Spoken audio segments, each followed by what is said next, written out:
Medical information on this site is provided as an information resource only and is not to be used or relied on for any diagnostic or treatment purposes. This information does not create any patient-physician relationship and should not be used as a substitute for professional diagnosis and treatment. Please consult your healthcare provider before making any healthcare decisions or for guidance about a specific medical condition. Doctors Ruhoy and Kaufman shall have no liability for any damages, loss, injury, or liability whatsoever suffered as a result of your reliance on the information contained in this site. Hi, and welcome back. I'm Dr. Kaufman, David Kaufman, and I'm here with Eileen Ruhoy. Hello. So we've long ago lost track of what number this is. We are going to discuss COVID today. This is a suggestion from one of our subscribers, which I think is a great idea. Plus, I think we've been intentionally avoiding it on some level because clearly COVID's on everyone's mind, but we haven't really discussed it or addressed it as a topic itself. Right. So I think it's a two-parter in the sense, two-part topic, COVID, getting COVID or being infected. Well, actually, and also the we'll vaccines. Never cover it all because COVID, no, there's a lot to discuss. Vaccine and COVID in complex illness patients. Absolutely. So, right, COVID if you weren't previously a complex chronic patient, and then COVID if you are a chronic complex patient. Okay. Then, of course, there's the vaccine questions that I get. I'm sure you get all the time. All the time. So, why don't we start with COVID? COVID itself. All right. The coronavirus. Yeah. Right.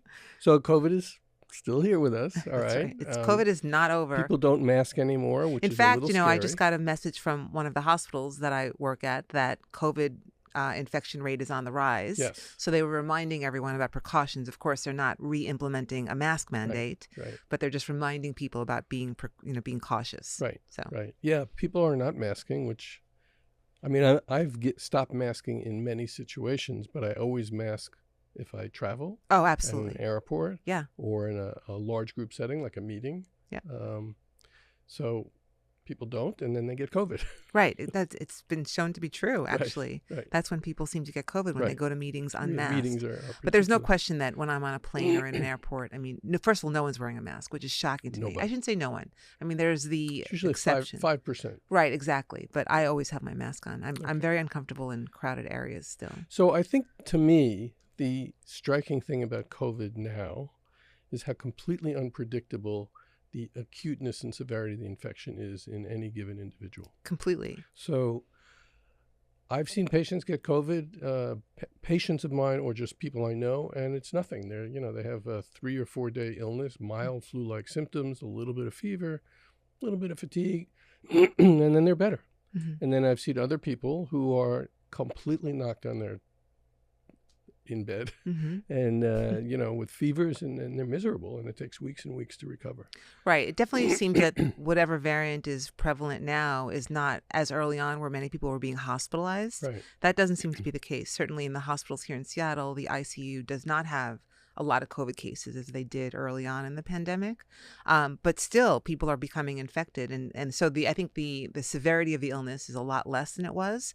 But it seems like the incidence of post-COVID sequelae, or long COVID as they call it, is just as scary and as risky. And they do say that the more infections you've had, the greater risk you are of long COVID. And so that might have something to do with it, that at this point in the pandemic, people have been infected not just once, but twice and 3 times. So that might have something to do with the continued severity of long COVID and continued incidence of long COVID, I should say. So when I have a patient or a friend or a family member who gets infected, what do we do? What do I do?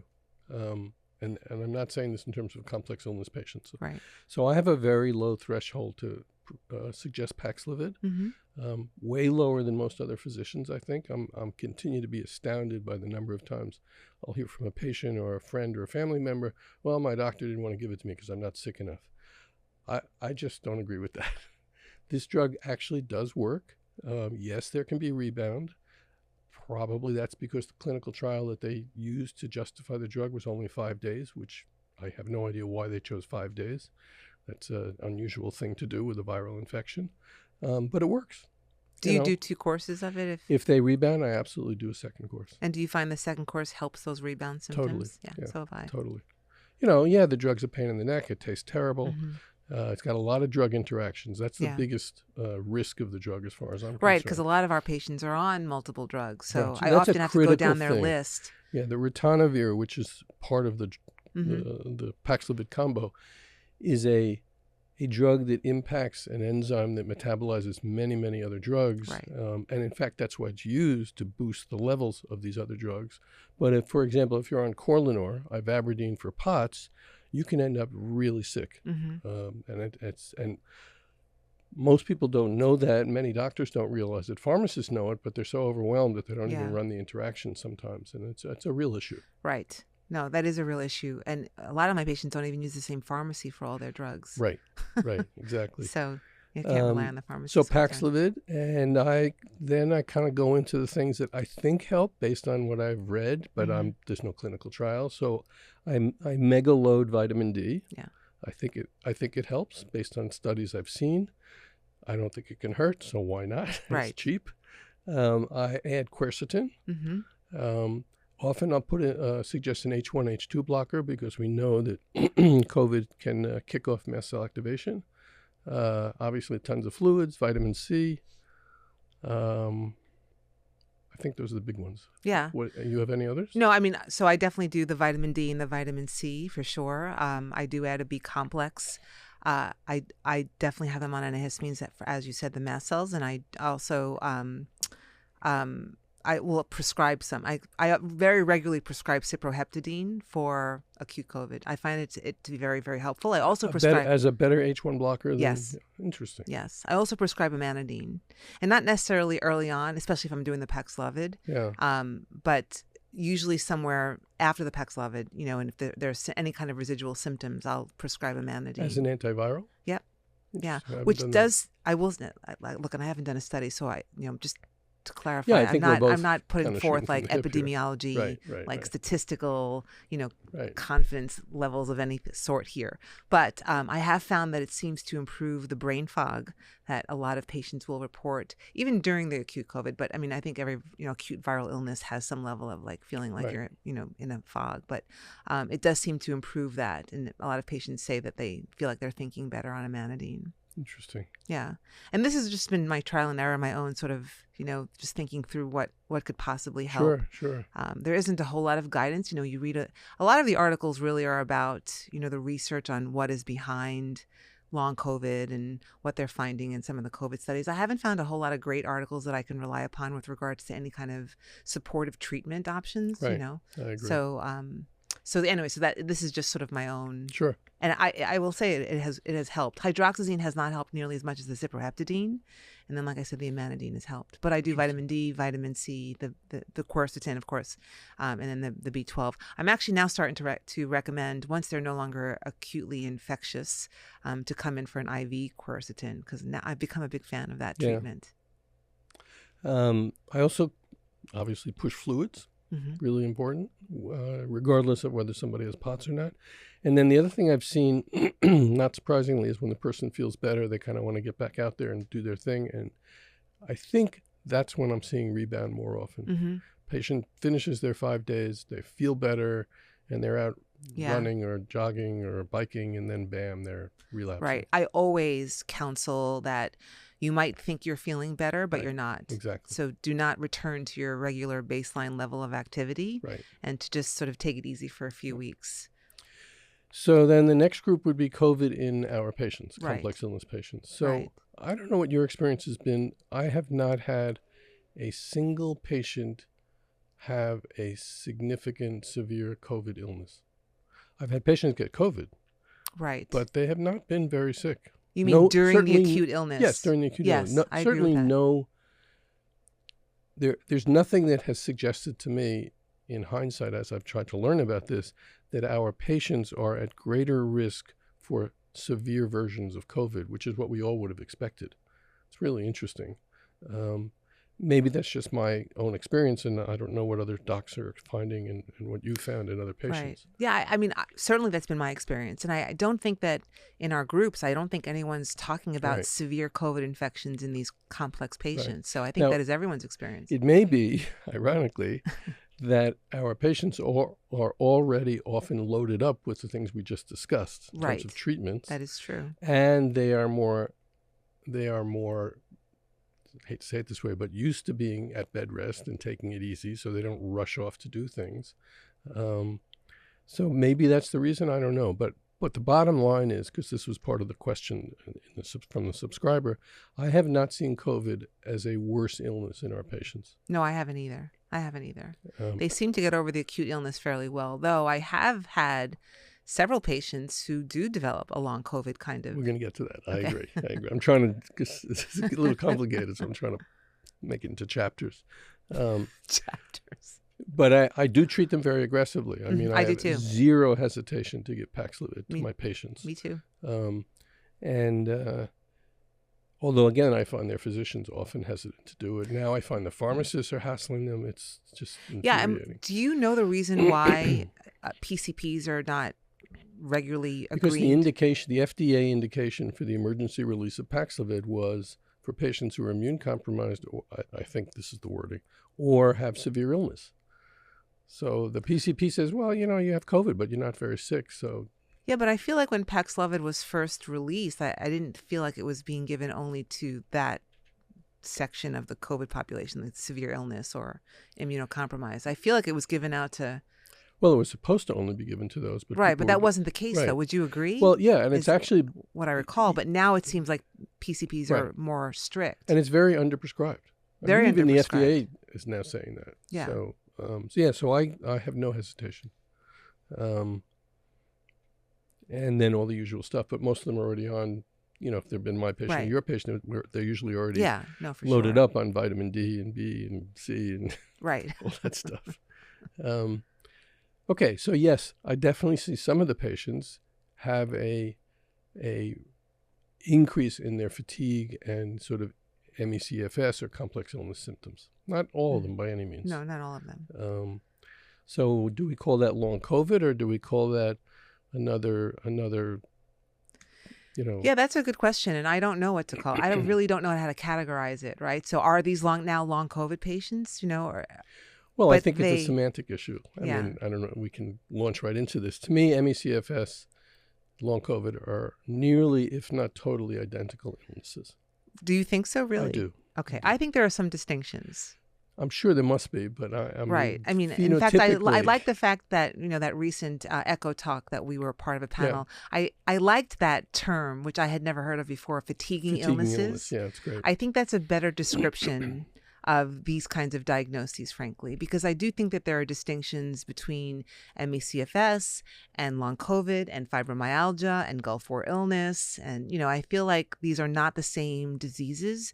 I think there's a lot of overlap. Of course, the fatigue portion is very much an overlapping symptom. And I always say, listen, if you prescribe 20 medications and you pull out the inserts of all these medications of side effects that could potentially happen, they'll all have what? Dizziness, nausea, fatigue, right? So there's obviously a common denominators amongst, the different things that we do in medicine, medicines being one of them, but of course also diagnoses. And so I feel like there are enough distinctions to sort of say that these are not exactly the same disease, but they still are under the umbrella or a category of a fatiguing illness. I guess the reason I call them nearly identical is I have yet to meet a long COVID patient who didn't have POTS, mast cell activation syndrome, SIBO, plus minus EDS, and very often EBV viremia. Right. Okay? That's ME/CFS patients. That's complex illness patients. Right. And what really is fascinating to me is I truly have not yet met a long COVID patient who didn't have I was going to say reason to get long COVID, but what I'm really trying to say, who didn't have a background medical history that I think increases their risk. So what I mean by that is, patient comes in and says, I got COVID on January 19th, 2021, and I have never been the same since. I have fatigue and brain fog, blah, blah, blah. Oh, great. Okay, let's go over your history. And when you take their history, they have that classic history of allergies as a kid, maybe some frequent sinus infections, a couple of strep infections, hypermobility often with, injuries, and GI symptoms, a history of gastroenteritis because they traveled all over the world. I mean, obviously not everybody has the exact same history. Right. My point is that too often, meaning almost all the time, if you take the careful history that we talk about endlessly in this program, they had things wrong that didn't impair their functionality, but appear, I think, to put them at greater risk for developing long COVID compared to other patients who don't get it. Now, in fairness to that statement, I haven't interviewed COVID recovery patients who had Right. no problem. That would be a really interesting Right. study to That would do. be your control group. Right? Yeah. But my main point is, I don't think people are getting long COVID out of the blue. There's something about that history. Right. But a lot of them did not have ME/CFS prior. No. Right. No. So I agree with you that in the history there are risk factors that you can identify. Right. But they didn't have ME/CFS. No. They so did not. They've been at risk, presumably, then for most of their lives. They didn't develop ME/CFS. Then they got COVID once, usually often twice. In the same way that ME/CFS patients didn't have ME/CFS their whole life, got mono, and then developed ME/CFS. And when you go all the way back to the beginning, they have this history that I would argue puts them at some risk, meaning the things we just discussed. So you're saying the COVID was just as like equivalent of the EBV. Exactly. Okay. Yeah. Well, I think what's interesting though, and again, and this might be sort of a bias in the sense of like, I don't think that these kind of studies have been done in ME/CFS patients, though they should be. But, the research in long COVID, specifically in the neurology world and what's been published in the neurology journal, so this is evidence-based, does show on PET scans, for example, hypometabolism, which I have not seen for ME/CFS patients. And I've ordered my own PET scans in ME/CFS patients, and I don't regularly see hypometabolism. I have it sometimes, to be fair, but not on a regular basis. But there were studies that were done that show consistent hypometabolism on PET scans that have shown that they have. I have to interrupt you. Okay, go ahead. Interrupt me. Sorry. No, listen. You've been seeing ME/CFS way longer than I have. So I would argue that yes, that's definitely being seen, and that's because this is the disease du jour, and there's billions of dollars being used to fund it, and everybody's be able to get their money to support doing a study that includes PET scans. We have not been able to do that in ME/CFS. Clearly what should happen is you have 50 ME/CFS patients with getting PET scans and 50 long COVID, and then we can compare that, what you said. I agree with you. Because I think you'd see the same findings. Right. And well, I started this by saying that they haven't done the studies, so I don't know if this is a fair assessment or not. But this is what's been interesting to me. And like I said, I've ordered my own PET scans for ME/CFS patients, not to the numbers of what's done in the research studies, of course, but and I don't regularly see that kind of concern. And also there was a study that sort of showed that that the biomarkers of like cognitive decline and, dare I say, dementia syndromes are higher in long COVID patients than in those that are actually diagnosed with Alzheimer's. And so, so dementia syndromes are a real concern. Neurodegenerative disorders are actually a real concern in long COVID. And I think, ME/CFS has been around for so long. And, again, the studies haven't been done, but I'm sort of curious if you take the population of dementia syndrome patients and sort of go through their history, did they have ME/CFS earlier in life? But none of that has been done or has been studied. So I can't really say this, obviously, in a reliable fashion. But I do worry that there's something more distinct about long COVID that is much more worrisome from a neurodegenerative disorder. In fact, the neurology research on long COVID, and yes, it's because there's been tons of money thrown at it for sure. So I agree with what you've said. It's now, long COVID is now being called a neurology disorder, a neurological disorder. And so ME/CFS is too. It's usually called a neuroinflammatory illness or a neuroimmune illness. Neuroimmune. Right, exactly. But I'm worried about an epidemic of neurodegeneration in the future from long COVID. As I was with ME/CFS before COVID was even on the scene. Like I still see these patients and think, wow, these are like warning signs, and I wonder how we sort of get on top of it. But it's really showing in a much more like, I guess, earlier on in the disease than, ME/CFS. I've seen ME/CFS patients who've had it for 10, 20 years. And by the time they're in front of me, I think that's a good point. I think one way to hear what you're saying is they are very similar, but it would appear that the patients with long COVID are on an accelerated pathway compared to the ME/CFS patients. which is a pretty scary thing to It is a scary say. thing, and I think it has to do with the vasculopathy Yeah. component of what we know about long COVID with the endothelial dysfunction, which I Right. do think exists, by the way, in ME/CFS Yep. patients because we have found those biomarkers. But I think we find it so much earlier on in long COVID, and I think that the lack of appropriate, like not only blood flow but blood perfusion is behind. Everyone's talking about the clots, of course, like the microclots, and Right. people are getting tested for development of clots and things of that. But I often say it's what's the milieu that's making you hypercoagulable. So part of it is the vasculopathy, of course, the endothelial dysfunction. The lumen of the vessels just becomes denuded, and it becomes a great place for things to stick and aggregate and clots to form. But there's stagnation of blood flow, and so while we can do lots of things, of course, to improve blood flow with like the triple therapy, which by the way, now I'm seeing patients who have been put on quadruple therapy, which sort of scares me Scary, yeah. because if they fall and scratch themselves, Yeah, right. they're going to bleed. But which is why the triple therapy helped for so many for a long time. But I do think there's a perfusion problem. So it doesn't matter how much flow we deliver, like how much blood we deliver to the brain, let's say. But I think it's the perfusion of it. I think that's the same problem in ME/CFS. I'm not disagreeing with that. I'm saying that I think it's so much more potent earlier on in long COVID, which is why we're seeing what we're seeing. And again, I keep having to say this: they didn't do these studies in ME/CFS patients, and they should have early on, but they didn't. So it's hard to really. It's like apples and oranges a little bit. Yeah, I mean, I said accelerated pathway, and it appears to be an accelerated pathway, but because ME/CFS has been such a neglected illness, maybe their initial presentation was similarly accelerated, and then they hit their plateau of being stuck in bed or whatever. I'm just not sure. But in practical terms, in clinical terms, for any physicians watching, ME/CFS and long COVID are about as close as you can get, okay? Phenotypically, they're virtually identical.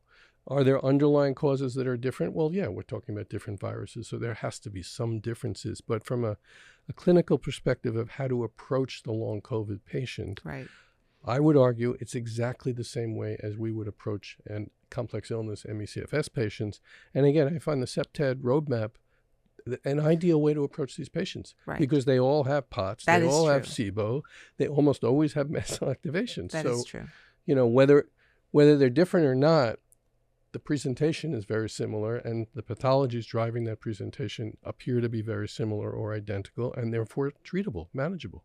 Did you use the anticoagulant therapy in ME/CFS patients ever? No. You mean triple therapy?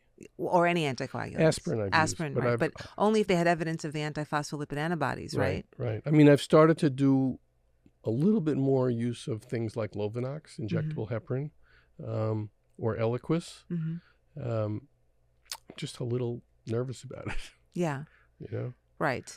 But I'm wondering if we had, would they have had more improvements? I agree. Just from it's very possible. It seems to help a lot of long COVID patients, but not forever. Like a lot of patients will report it helped for like a good month, and then I'm still feeling now. A lot of the symptoms are returning, and I am seeing some interesting neurological symptoms in these. I have this like a long COVID clinic now. I have so many long COVID patients, and they have there's weakness, there's a lot of gait disorders, a lot of movement disorders.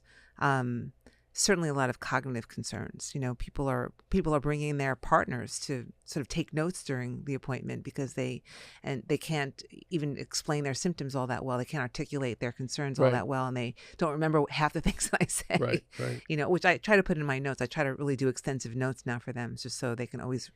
I always encourage there to be somebody else there or to record the appointment. Yeah, for sure.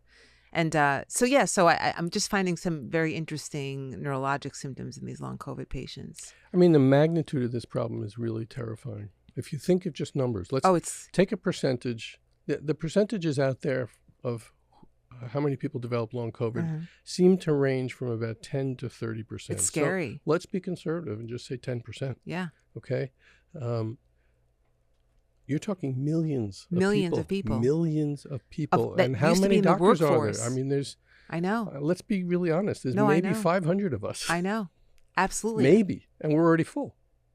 It's actually terrifying, and there's obviously a real economic impact. In fact, an article just came out in JAMA. I think one of the authors was our I know good who friend wrote Katie. So, yeah, about the economic Yeah, her impact of long research is COVID. it's right Oh, on the mark. she's amazing. And she testified at There are Congress other with the authors that I same forgot their names. information. Yeah. And here we are. What are we doing? I Right. mean, we're doing something, at the federal level, but it's still, to me, too focused on epidemiology and not enough I focused on agree. fast, quick and dirty trials. I know that I agree, but it really is scary to think towards the future. I remember when I was younger, I used to hear a lot about the baby boomers. Sorry, David. Yeah, that's all right. About how they were going to drain our system because Right. you were all going to retire at the same time and all need Medicare and all that stuff. I remember that was like the big fear. Right. But now I'm like, forget the baby boomers. All these long COVID patients, like there's neurodegeneration abound, right? So and they become, quote, unproductive. They right, can't work. exactly. Right? At a younger age, by the way. So it's At what? at a That's younger what I mean. age, not just at It's retirement. like Like, HIV, we worried about the baby boomers. the same crisis that occurred to HIV in terms of the economy. Right.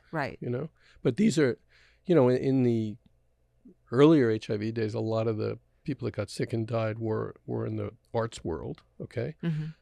These people are not in the arts world by and large. Right. They're in the, software and high tech and low tech and entrepreneurial and, and they can't work. It's really scary. Really, it's and it's true, actually, if there's such a primary cognitive concern of long COVID, I mean, you're right. I mean, all that technology world that we've become so reliant upon, all those people can't use their brains as well as they were used to using it. I mean, how many patients do you have that say, at an IQ of 140, and now I feel like, if you give them a cognitive test, sometimes they seem to perform well, but they'll try to impress upon you that this is not how I would have performed prior to COVID. And the system is still yeah. completely adversarial. Completely. So to get disability coverage now in 2023, after COVID, the acknowledging long COVID, acknowledging that we have a federal agencies that are believing in long COVID, Mm-hmm. you still can't have to fight like crazy to get disability. I know, I just finished writing a insane. letter for a patient. I'm trying to think of how I can talk about it without violating confidentiality. A very, very smart patient who writes for a living, okay, for a very, very famous journal.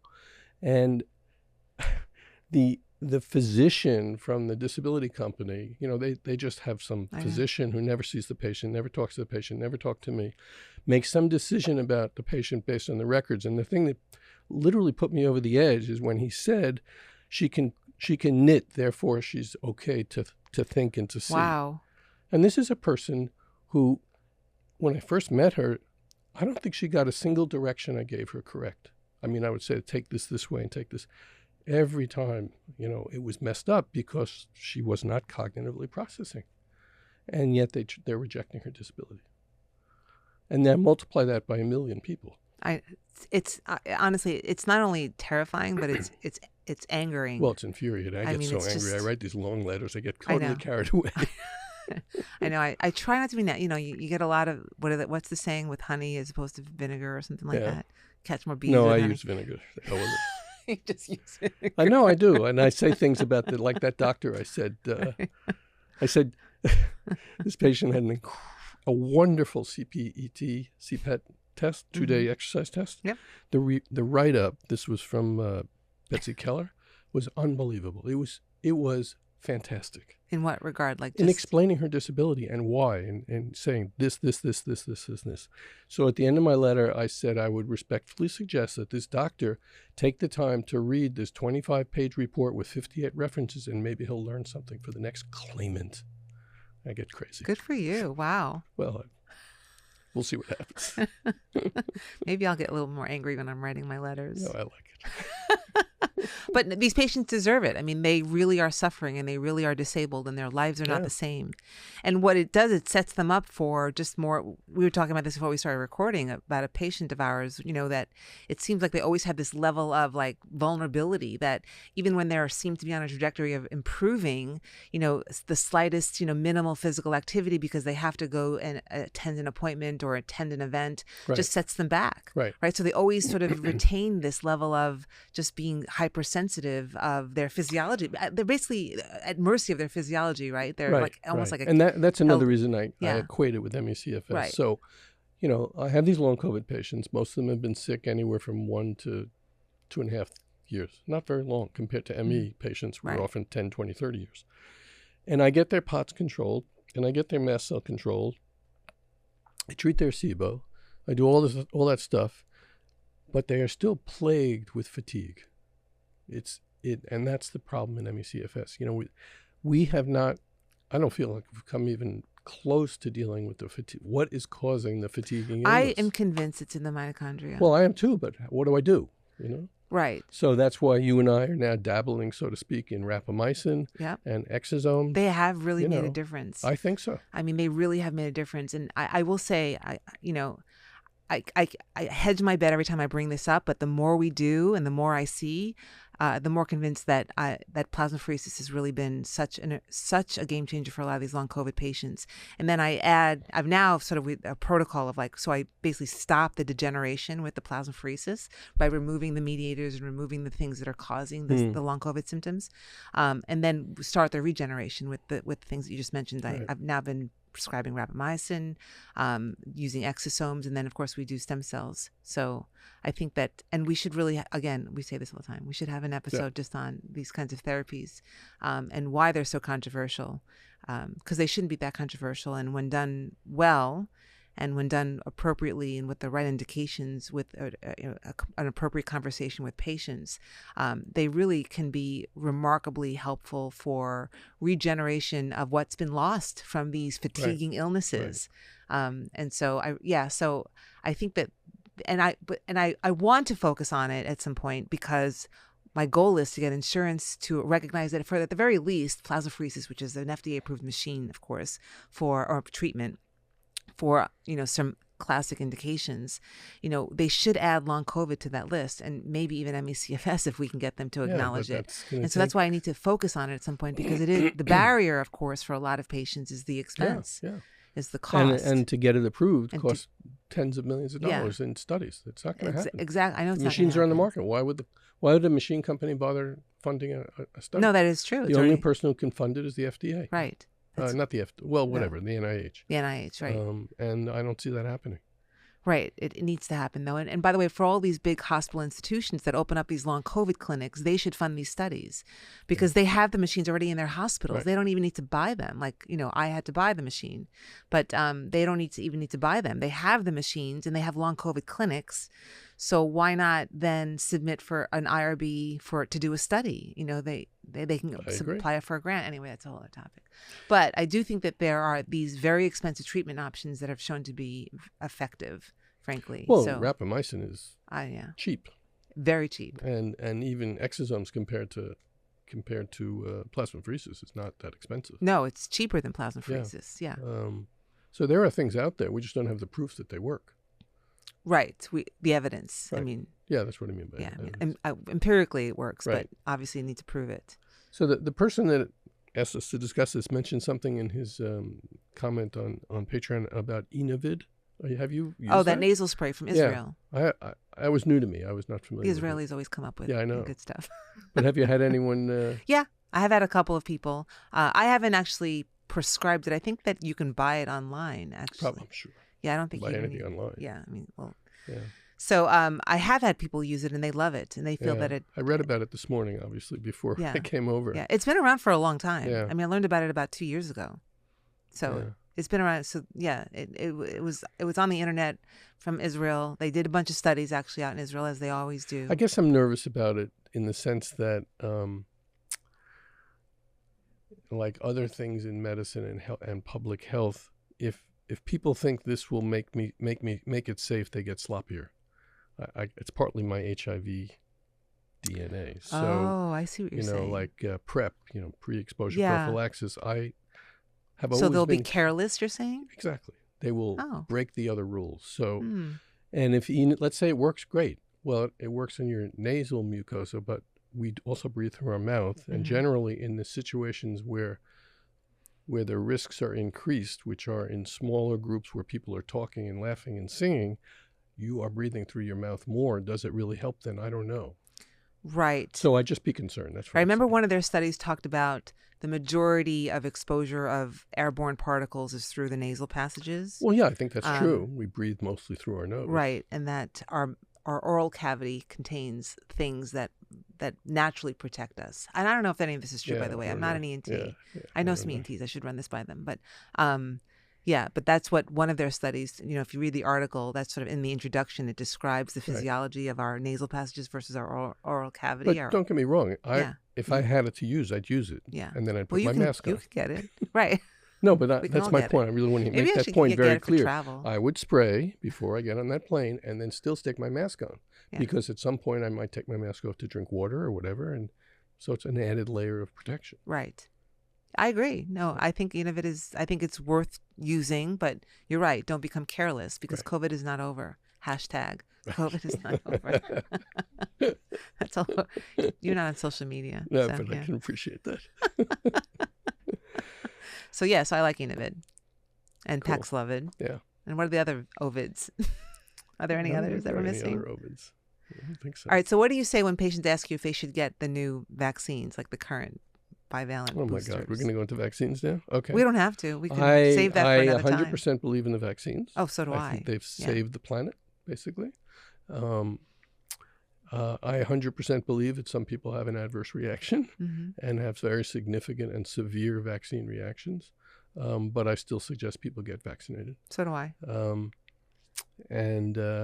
To me, the question for my patient population is, how to spread it out. What's the best timing for it? I think in the early on, we were probably vaccinating too frequently or short. The duration between doses was pretty short. So I think we can lengthen it now safely. But yeah, I still tell people to get vaccinated. Yeah, I do too. I mean, I think, yes. I mean, since vaccines have been around, I think we've known that some people have adverse reactions, even to the childhood vaccinations. And I've never denied that. But to me, it's not a reason not to be vaccinated.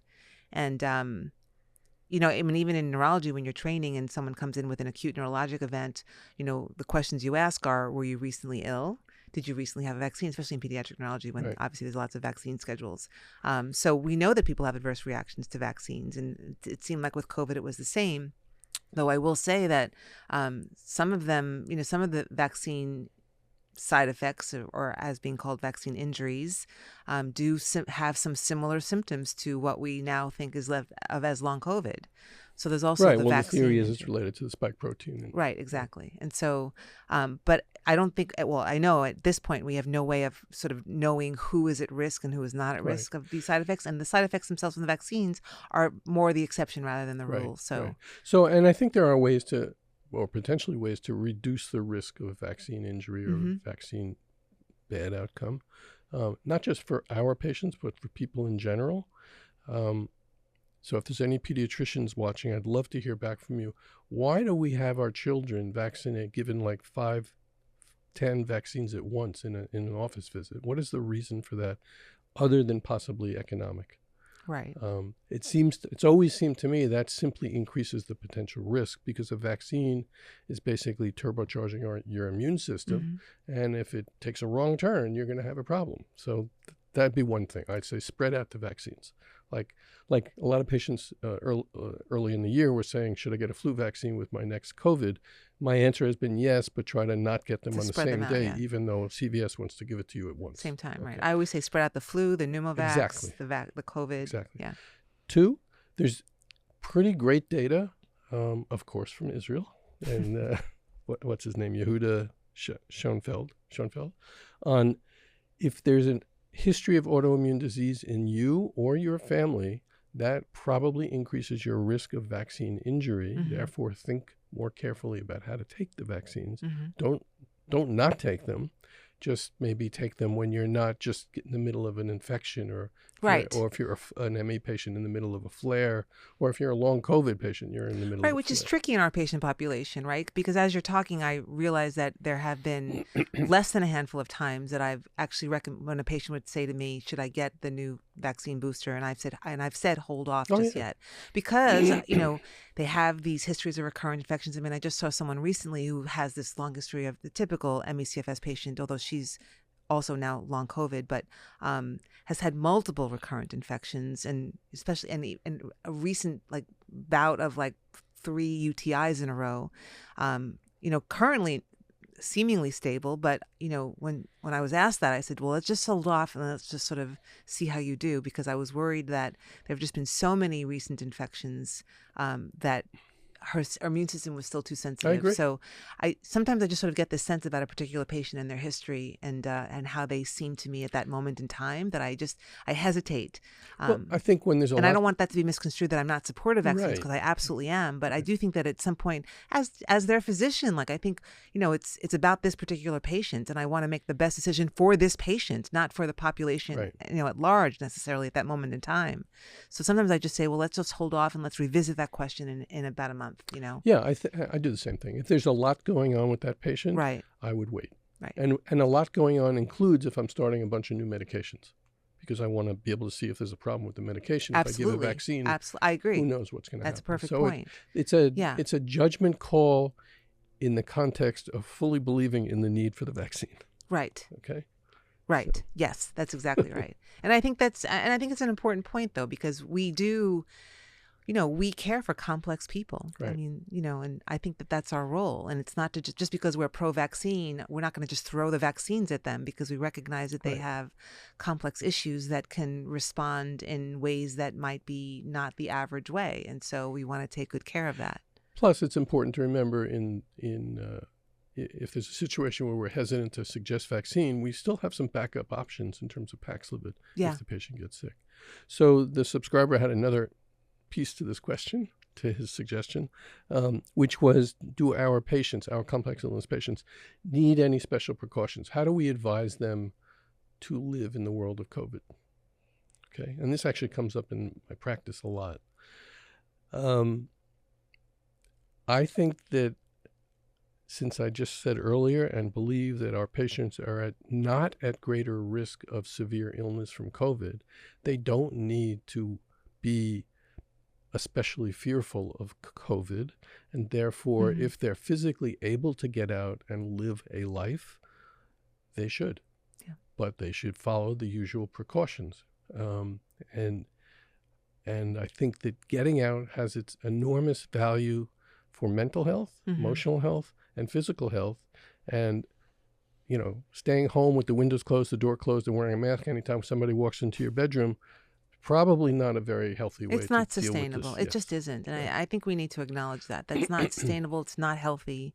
I've had a lot of patients suffer from depression during this pandemic. And, SSRIs aren't the best in a lot of these patients. They often have the pharmacogenetics will show altered metabolism of some of these drugs. So I like to avoid them if I can. But a lot of my patients developed like depression just trying to do just that, like avoid basically humanity. But again, it's judgment. Use judgment and common sense. So I just said that.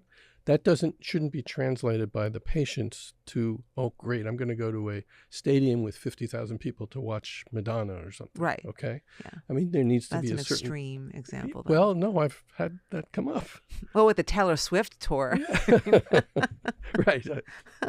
And actually, poor Madonna canceled her tour. So. I hope she feels better.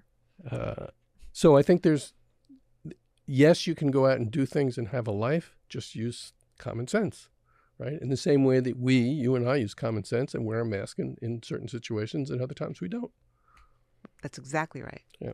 Yeah. And when I choose not to put on my mask, sometimes I feel regretful later on. Like, because I'm like, I should have worn a mask, You haven't had COVID yet, right? I have not had COVID. Yeah, neither have I. It's unbelievable. Wow. What are the chances? I don't know. Well, I don't know, because that's all right. I had a family member with COVID visiting me, and none of us got COVID. I mean, he was really sick. It's amazing to me. Wow. So. And he's better now. He's better. Good. Yes, he's better. Okay. He did have rebound. Oh, he did? Because he went out running. Oh, yeah. He needed my counseling. Yeah, not mine. He doesn't listen to me. He does. That's not fair.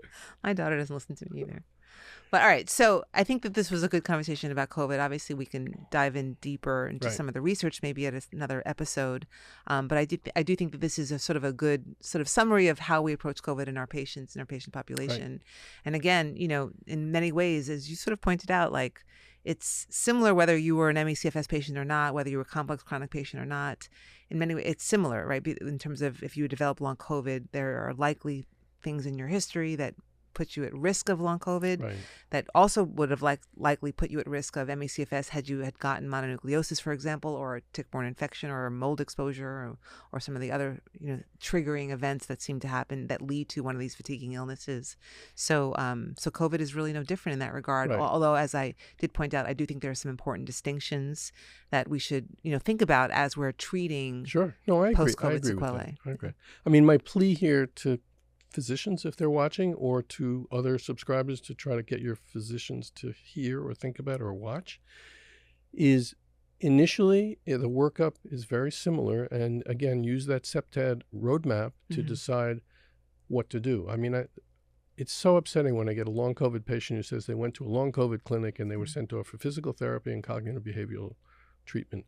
And nobody did orthostatics, or they did anorthostatic. They took their blood pressure sitting down and standing, and that's, it's okay, Yeah. It drives me crazy. The other thing that these are treatable, diagnosable, and manageable. I 100% agree. There's treatment, and so the fact that you don't acknowledge and identify and diagnose these CEPTAD diagnoses to treat them is really upsetting. The other last thing that I really do want to point out, and we can talk about this again another time, but I'm sure you've seen it, is that I am really seeing a lot of connective tissue involvement in long COVID patients. Yes. And they become hypermobile when they say that they were never hypermobile. Some more would say that they were flexible, but they were, now they're more hypermobile. And we're seeing a lot of CCI at the EDS center in these patients. I think in terms of what we discussed earlier about an accelerated pathway, we've talked in the past, I think on the program, but also certainly among ourselves, how chronic inflammation causes the release of molecules that damage connective tissue. Well, now we're seeing that explode in front of us. Instead of over 20 years, it's over 2 years. Right. And yes, we're seeing, CCI develop in these patients. Yep, absolutely. So it's an important point, something to think about. We can. I don't know if we should head into CCI again, but there's so much more that we're learning and more that we say. Keep coming back to it. It keeps evolving, like everything else we're doing. I know, and there's so many more questions about it that I'm getting. So I do think we need to have another discussion on it. All right. I think we're done. I want to give a shout out to the subscriber and to tell other people, we do read everything you write, and it's great to have suggestions for episodes because we enjoy it, and you guys give us good ideas. So I'm actually really enjoying the comments on the Patreon page. I'm learning a lot about, patients' questions and their inquiries and their concerns and their fears, and I love to address them. And so this one was particularly helpful. We realized that we really haven't focused in on COVID. So this was great. So thank you for that recommendation. Okay. Thank you very much. Bye. See you next time.